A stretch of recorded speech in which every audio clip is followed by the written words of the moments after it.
Molt bon dia a tothom i benvinguts a un nou Express amb història japonesa. Com ja sabeu, els que passeu sovint per aquí, aquests expressos els utilitzo moltes vegades per parlar una mica podríem dir, del backstage a la meva feina. És a dir, els cafetons parlo de temes de la història japonesa, mentre que als expressos parlo més de coses relacionades amb la meva feina, opinions personals, recomanacions, etc. Ja ho he dit alguna vegada, a mi és un tipus de contingut que m'agrada veure amb la gent que segueixo, és a dir, jo segueixo algun creador de contingut per allò que fa, sigui de música, d'història, del que sigui, però després també m'interessa bastant veure una mica com ho fa, com treballa, una mica el que hi ha al darrere d'aquell contingut que estic veient. I és per això que a mi també m'agrada fer-ho, perquè penso que potser hi ha més gent a la que li interessa aquest tipus de contingut i a aquell que no li interessi, doncs pot esquivar, diguéssim, els expressos i anar només als cafetons, no passa res. Però bé, anem al tema d'avui. A mi sovint em fan entrevistes per diferents mitjans, des de canals de YouTube o podcast fins a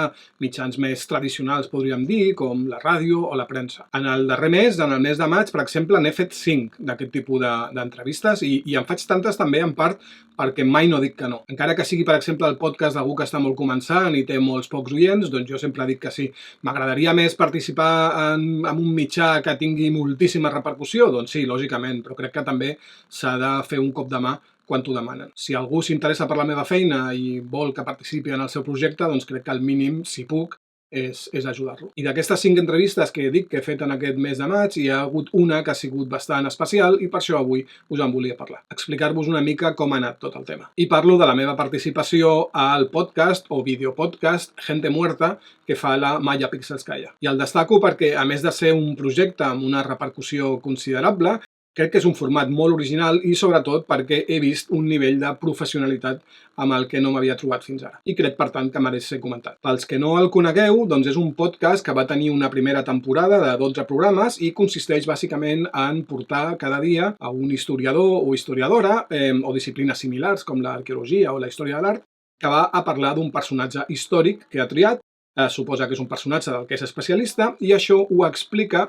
a un còmic o una còmica que han convidat també per aquell programa que va sense saber de què li parlaran. Ja suposa que aquest còmic representa una mica doncs, com el públic, no? Que ho està sentint, però clar, ell està allà, amb la qual cosa pot interrompre, pot fer comentaris, pot fer preguntes i clar, com que és un còmic, doncs es suposa que aquells comentaris que farà doncs, tindran gràcia. Per la seva banda, la presentadora, que com deia és la Maya Pixelskaya, doncs s'ha preparat el tema del que parlarà l'historiador i ella va com introduint de què es va parlant en cada moment. Jo el vaig conèixer aquest projecte perquè en el segon episodi de la primera temporada i van convidar a la Laia San José, que és una historiadora i divulgadora especialitzada en el món nòrdic, és a dir, en els vikings i demés, a la que jo segueixo des de fa anys, no tant pel tema en si, perquè no és allò que més m'interessa, sinó perquè m'agrada molt com afronta tot aquest tema, tota aquesta tasca, la divulgació històrica. Em vaig trobar un bon dia, no recordo ni com, al seu blog, i vaig veure que tenim una forma molt semblant d'entendre la història i sobretot com es fa la divulgació. I a més l'admiro molt per la forma en la que combat a molts senyors que li venen a discutir tot el dia tot allò que diu i només o sobretot per ser una dona. És a dir, tota aquesta polèmica que he tingut jo aquests dies i que encara una miqueta tinc per tot el tema del Yasuke, el nou videojoc d'Assassin's Creed, que si no saps de què t'estic parlant et deixo per aquí un enllaç, doncs tota aquesta polèmica la té ella constantment perquè qualsevol cunyat que ha vist la sèrie Vikings doncs ja es creu que sap més que ella i li ve a discutir, no? La veritat és que té una paciència bíblica.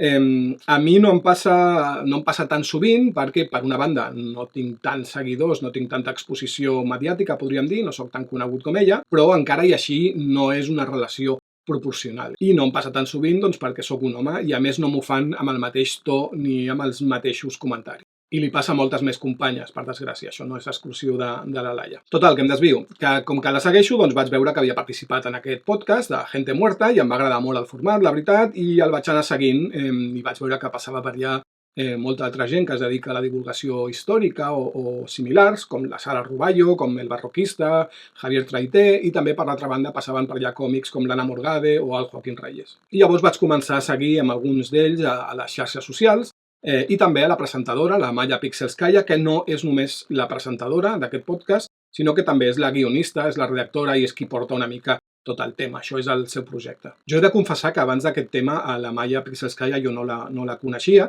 Després he vist que surt a diversos programes de la tele, que fa molt contingut relacionat amb videojocs, que pinta també, etc. Vaig veure que fa un munt de coses, però és que jo no estic molt ficat en el tema dels videojocs i fa com uns 7 anys que, bé, pel que sigui, doncs vaig desintonitzar els canals espanyols de la meva tele. Llavors estic una mica desconnectat de tot aquest món. No conec a molta gent doncs, que s'ha fet famosa després d'aquest moment. Total, que no sé ben bé com va ser, però el cas és que vaig intercanviar un parell de tuits amb la Maia i en un moment donat em va deixar caure que si feien una segona temporada, que encara no ho sabia, doncs que m'ho diria per si volia anar. I jo encantat, òbviament. De fet, una curiositat, pel fet de seguir a la Maia a Twitter va ser com me'n vaig assabentar que s'estrenaria el primer tràiler del videojoc de l'Assassin's Creed, perquè ella parla molt sovint de videojocs, com deia, i per això el vaig acabar veient i d'aquí va venir una mica tot el tema aquest de Yasuke. Doncs res, van passar unes setmanes i un bon dia la Maia em va escriure i em va dir que sí, que hi hauria segona temporada i em va convidar a anar-hi. I jo, doncs, encantat, òbviament. I de quin personatge vols parlar? Doncs de Toyotomi Hideyoshi, òbviament també. Llavors em va demanar què podia llegir per preparar-se una mica el tema, li vaig dir que podia llegir algunes parts del meu llibre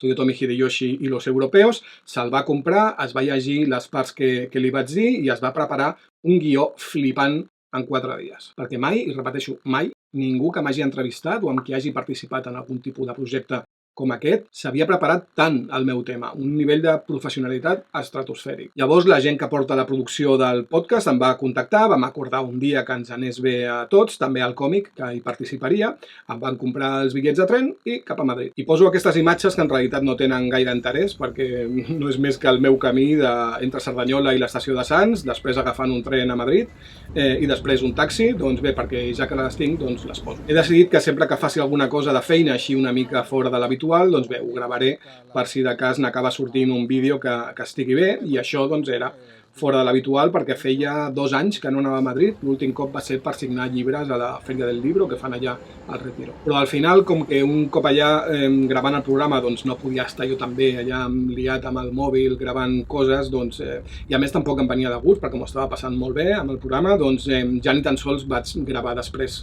res per la tornada i no pensava utilitzar-ho, vaig pensar, bueno, ho he gravat però fora, però mira, com que al final estic fent un vídeo una mica sobre el tema, que tampoc ho tenia pensat, doncs bé, les poso una mica de fons com a b-roll que diuen els bloggers de veritat. I això, vaig arribar a on es grava el podcast, la Maia ja hi era i també estava ja el còmic que ens acompanyaria, que era en Jorge Giorgia, que ell sí que em sonava perquè l'havia sentit en algun podcast de La Ruïna.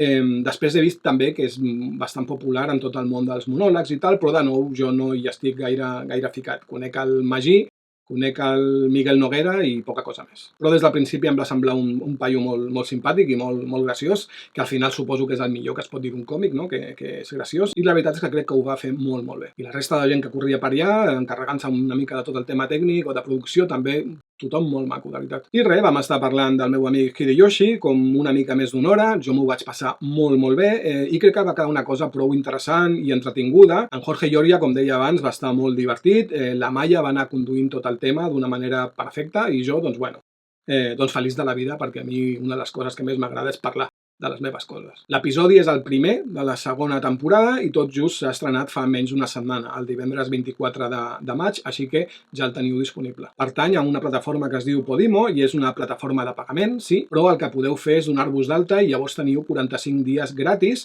A partir d'allà són 5 euros al mes, més o menys, o 50 a l'any. Si t'agrada tot el contingut que tenen, doncs bé, t'hi pots quedar i vas pagant i ja està. I si no t'hi vols quedar, pel motiu que sigui, doncs res.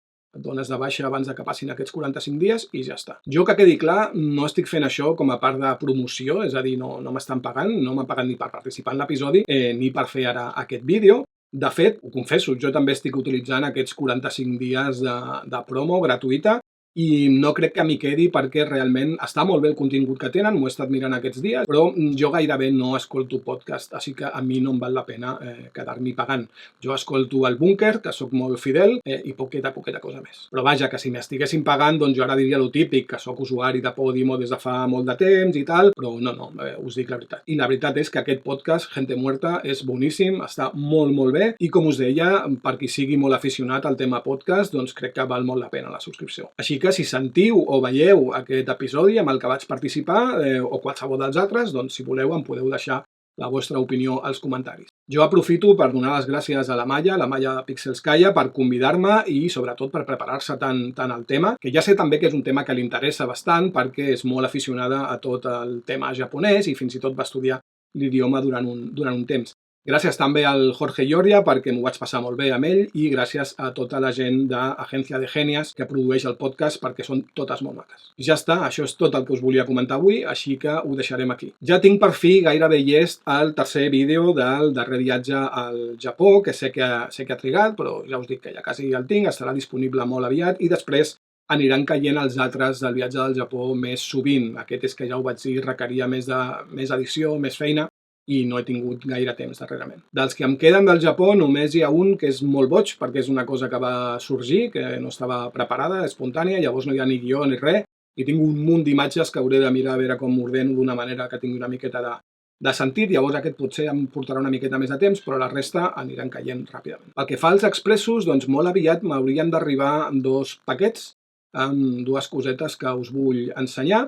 No sé si faré un vídeo per les 2 coses o si faré 2 vídeos, un per cada. Dependrà una mica de com vagi la cosa. I abans de marxar, doncs, allò de sempre, que m'ajudaria molt que compartíssiu aquest vídeo, si us ha agradat, amb gent que penseu que li pot interessar, que deixeu un like, que deixeu un comentari, que sempre els contesto, que us subscriviu al canal si és que encara no ho heu fet, etc. Tota aquesta turra de sempre. Ens veiem molt aviat i fins llavors cuideu-vos molt, que vagi bé.